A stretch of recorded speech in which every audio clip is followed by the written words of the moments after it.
तुम आईएसआईएस के वारिस हो, ख्वारिज से भी बदतर हो तुम। कौन सी दीन की बात करते हो तुम जो मासूमों को मारता है। ओवैसी ने आतंकवादियों को सिर्फ आतंकवादी नहीं कहा, उन्होंने उन्हें इस्लाम के सबसे जहरीली अध्यायों से जोड़ा। ख्वारिज यानी वो लोग जो अपने मजहब की आड़ में कत्ल करते हैं, खून बहाते हैं और इंसानियत का गला घोटते हैं। ओवैसी रुके नहीं, उन्होंने पाकिस्तान को नकली परमाणु ताकत कहा और दुनिया के सामने खुलकर कहा, अगर तुम मासूमों को मारोगे तो कोई देश चुप नहीं बैठेगा। ओवैसी का बयान आया, तुम कहते हो कि तुम न्यूक्लियर पावर हो या कागजी शेर, तुम भारत की सेना के सामने क्या हो। तुम्हारा पूरा बजट हमारी फौज के बजट के सामने पौना है। तुम सिर्फ आधा घंटा नहीं, आधी सदी पीछे हो भारत से। ओवैसी की ये बातें सिर्फ पाकिस्तान पर नहीं थी, ये एक इशारा था उस झूठे घमंड को तोड़ने का जिसमें पाकिस्तान हर बार छिपकर हमला करता है और फिर मासूम भी बनता है। लेकिन ओवैसी का सबसे बड़ा संदेश था भारत के मुसलमानों की देशभक्ति पर उनका गर्व। उन्होंने दुनिया को याद दिलाया कि जब जिन्ना दो देश बनाने की बात कर रहे थे तब भारत के मुसलमानों ने पाकिस्तान नहीं भारत को चुना। ओवैसी का भावनात्मक बयान आया, हमने 1947 में जिन्ना को इनकार किया था, हमने भारत को चुना और आज भी हमारा वतन यही है। पाकिस्तान तो कौन होता है हमसे सवाल पूछने वाला। Indian Muslims have rejected the two nation theory.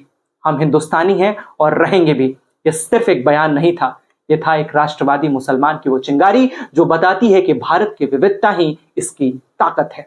Owaisi ने सिर्फ आईएसआई और पाकिस्तानी सेना को नहीं लताड़ा, उन्होंने वहां के नेताओं को भी नहीं बख्शा। बिलावल भुट्टो को सीधे निशाने पर लेते हुए बोले, जब तुम्हारी मां बेनजीर भुट्टो को आतंकवादियों ने मारा तब तुम कहां थी और तुम्हारी हुकूमत कहां थी। ओवैसी का तंज आया, बिलावल भुट्टो तुम्हारी मां को किसने मारा था, वो भी आतंकवाद था और वो भी पाकिस्तान के भीतर पनप रहा था। ओवैसी ने साफ कहा, पहले अपने मुल्क की हालत सुधारो फिर दूसरों पर उंगली उठाना। ओवैसी ने खुलकर कहा, यह हमला सिर्फ एक आतंकी घटना नहीं थी, इसका मकसद था भारत में हिंदू मुसलमानों के बीच दरार पैदा करना और यही पाकिस्तान की सबसे खतरनाक साजिश है। ओवैसी की चेतावनी भी आई, पाकिस्तान चाहता है कि भारत में दंगे हों, वो गैर मुस्लिमों को मारकर नफरत फैलाना चाहता है, लेकिन मैं कहता हूं ऐसे वक्त में हमें एकजुट रहना होगा। देश के दुश्मनों की यही हार है। कश्मीरियों को मत कोसो, वो भी इसी देश का हिस्सा हैं और सबसे ज्यादा पीड़ित हैं, इस आतंक से पीड़ित हैं। ओवैसी ने न सिर्फ पाकिस्तानियों को फटकार लगाई बल्कि भारत में फैलने वाली नफरत की लहर को भी चुनौती दी।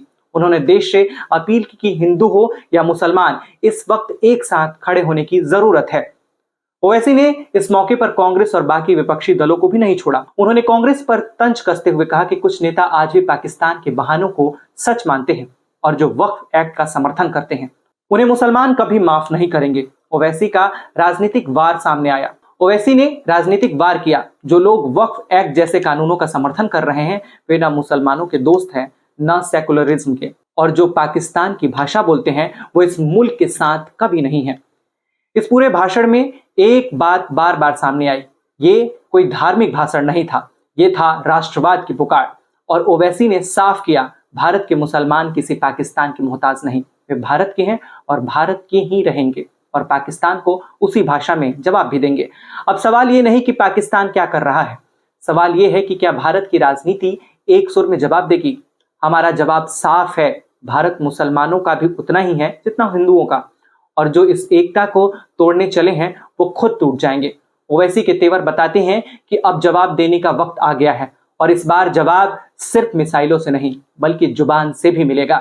इस पूरे खबर को आपके लिए लिखा है सिद्धांत ने, मेरा नाम प्रतीक है। ऐसे ही तमाम खबरों को देखने के लिए देखते रहिए LNV मीडिया। शुक्रिया।